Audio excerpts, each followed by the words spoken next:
राधे राधे मित्रों। तो मित्रों, आप लोग राधा किशन के अपकमिंग एपिसोड में देखेंगे कि बाल गणेश कहते हैं भूख तो बहुत लगी है, कब से कुछ भी नहीं खाया है। हाँ, ऐसा करता हूँ, इस संपूर्ण क्षीर सागर का दूध मैं पी जाता हूँ और जब ये क्षीर सागर खाली हो जाएगा तब देखते हैं शेषनाग मामा जी यहाँ कैसे रह पाएंगे, और तब उनको उठना ही पड़ेगा और तब तक मैं सबसे छिपा रहूंगा। और फिर मित्रों, आप लोग आगे देखेंगे सभी देवगण कृष्ण जी से कहते हैं अब क्या होगा प्रभु। बाल गणेश तो क्षीर सागर को पी जाने के लिए तत्पर रहे हैं। और तभी बलराम दाऊ कहते हैं, हे बाल गणेश, क्षीर सागर का अनंत दूध क्यों पीते जा रहे हैं। और तभी बाल गणेश को रोकने बलराम दाऊ आ जाते हैं और कहते हैं, अरे रुक जाइए बाल गणेश, ये आप क्या कर रहे हैं। यदि आप क्षीर सागर का सारा दूध पी गए तो सृष्टि का संतुलन बिगड़ जाएगा, ऐसा मत कीजिए, रुक जाइए। और फिर तभी गणेश जी रुक जाते हैं और कहते हैं, बलराम मामा श्री, सब आपके वचन के लिए ही तो कर रहा हूँ। अब मैं मामा श्री को प्रतीक्षा से नहीं उठा रहा। जब संपूर्ण क्षीर सागर का दूध खाली हो जाएगा तब मामा श्री कृष्ण स्वयं ही उठ जाएंगे। आपका वचन भी नहीं टूटेगा और मामा श्री भी उठ जाएंगे। तब अपना सुदर्शन चक्र भी मुझे दे देंगे। और तभी बलराम दाऊ कहते हैं, देखिए ये उचित नहीं है, ऐसा मत कीजिए। और तभी गणेश जी कहते हैं, आप बड़े लोगों की समस्या क्या है।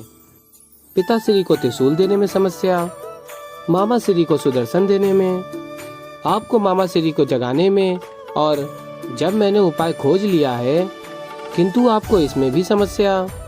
और कहते हैं, देखिए अब एक ही हल है, यदि आप स्वयं उन्हें उठा दीजिए, अन्यथा मैं संपूर्ण क्षीर सागर का दूध खाली कर दूंगा।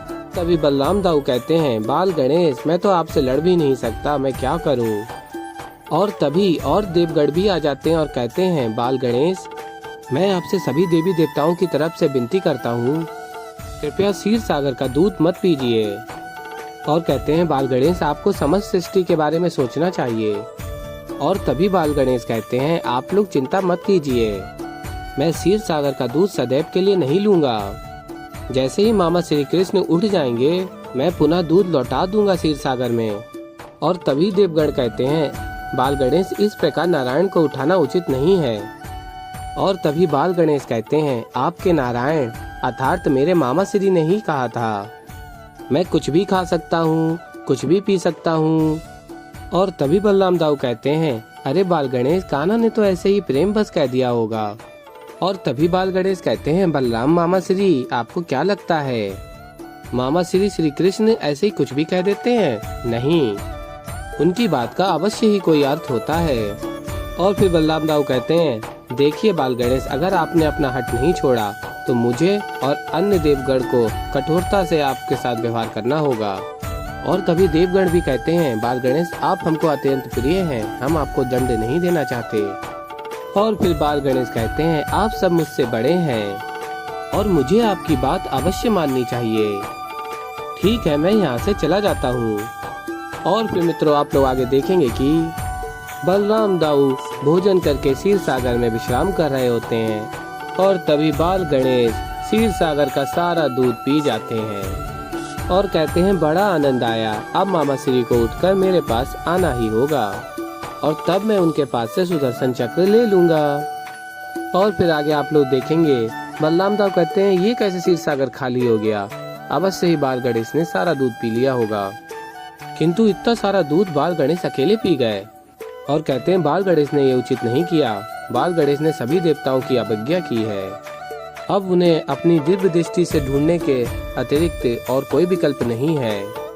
और फिर तभी बलराम दाऊ कहते हैं, हे नारायण, ये क्या, मैं अपनी दिव्य दृष्टि से भी बाल गणेश को कहीं नहीं ढूंढ पा रहा। अब आपको ही सहायता करनी होगी, अन्यथा अनर्थ हो जाएगा।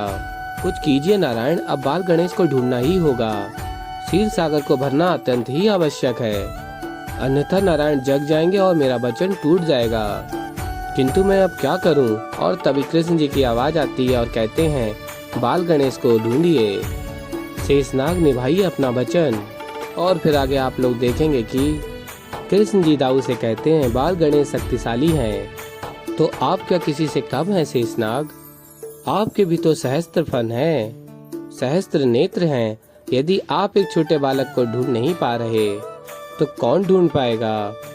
और फिर मित्रों आप लोग आगे देखेंगे बलराम दाऊ अपने शेष नाग के नेत्रों से बाल गणेश को ढूंढ लेते हैं। ओह, तो बाल गणेश कैलाश की ओर प्रस्थान कर रहे हैं। और फिर मित्रों आप लोग आगे देखेंगे बाल गणेश कहते हैं, मामा श्री आपके लिए आपके भांजे को कितने कष्ट उठाने पड़ रहे हैं। आज क्षीर सागर का दूध तो पी लिया, किंतु पेट में अत्यंत पीड़ा हो रही है और निंद्रा भी आ रही है। ऐसे में समझ नहीं आ रहा कहाँ जाकर छिपूं, जहाँ मुझे कोई ढूंढ ना पाए। और फिर आगे आप लोग देखेंगे कि शाम कहता है, अब आप सभी मेरी बात को ध्यान पूर्वक सुनिए। किसी भी कार्य में कोई त्रुटि नहीं होनी चाहिए, सभी कार्य अपने व्यवस्थित रूप से ही होने चाहिए। और तभी राधा कहती है, शाम तुम यहाँ क्या कर रहे हो? आज श्रावण की कथा सुनाने कोई ऋषि आने वाले हैं और मैंने तो कभी तुम्हें ऋषि मुनि की संगति में देखा ही नहीं है। और तभी शाम कहता है, श्री राधा आपको क्या लगता है कि केवल आप ही हैं जिन्हें ऋषि मुनि की संगति अच्छी लगती है? और शाम कहता है, आज ऋषि सांदीपनि द्वारिका में पधार रहे हैं श्रावण की कथा सुनाने के लिए। और फिर मित्रों आप लोग आगे देखेंगे कि श्री कृष्ण दाऊ से कहते हैं, बाल गणेश को छोड़िए, आप यहाँ आइए, राधा किसी भी समय यहाँ आती होगी। और फिर तभी राधा आती है और कहती है, कृष्ण देखो बहुत हो गई तुम्हारी लीला, अब ये ठंडा जल ही तुम्हारी निंद्रा खोलेगा। और फिर आगे आप लोग देखेंगे राधा सारा जल कृष्ण के ऊपर डालती हैं, तभी दाऊ आ जाते हैं सामने। और फिर तभी राधा कहती हैं, दाऊ आप यहाँ पे कैसे आए? क्षमा कीजिए वो मैं। और तभी दाऊ कहते हैं, क्या कर रही हो तुम राधा? क्यों कर रही हो, क्यों उठा रही हो कान्हा को? सोने दो ना उसे। और तभी राधा कहती हैं, दाऊ जब भी कृष्ण कुछ करता है आप सदैव उसका साथ देते हैं, मुझे आप पर अत्यंत क्रोध आता है। अभी मुझे ये समझ नहीं आ रहा है कि आप कृष्ण की रक्षा क्यों कर रहे हैं। देखिए वहाँ सांदीपनि द्वारिका में श्रावण की कथा सुनाने आ रहे हैं। देखिए यदि हम सब यही करते रहेंगे तो वहाँ ऋषि वर का स्वागत कौन करेगा? और तभी दाऊ कहते हैं, कोई समय व्यर्थ नहीं हो रहा है, देखो सांदीपनि ऋषि बहुत बड़े ज्ञानी हैं, वो ये सब समझते हैं, वो जानते हैं कि कान्हा का इस समय निंद्रा में होना कितना आवश्यक है, इसलिए तुम उनकी चिंता मत करो, वो समझ जाएंगे, तुम बस कान्हा को उठाओ मत। तो ऐसे ही मित्रों आगे और भी बहुत कुछ देखने को मिलेगा आप लोगों को इस एपिसोड में। तो मित्रों अगर आप लोगों को हमारी वीडियो पसंद आई हो तो वीडियो कर दीजिएगा लाइक, और अगर अभी तक आप लोगों ने हमारे चैनल को सब्सक्राइब नहीं किया है तो चैनल को कर लीजिएगा सब्सक्राइब और बेल आइकन को ऑल पे करके प्रेस कर दीजिएगा, जिससे कि हमारी नई वीडियो का नोटिफिकेशन आपको मिल जाए। तो मित्रों मैं मिलता हूँ आप लोगों को जल्दी ही एक नई वीडियो के साथ, तो तब तक के लिए राधे राधे।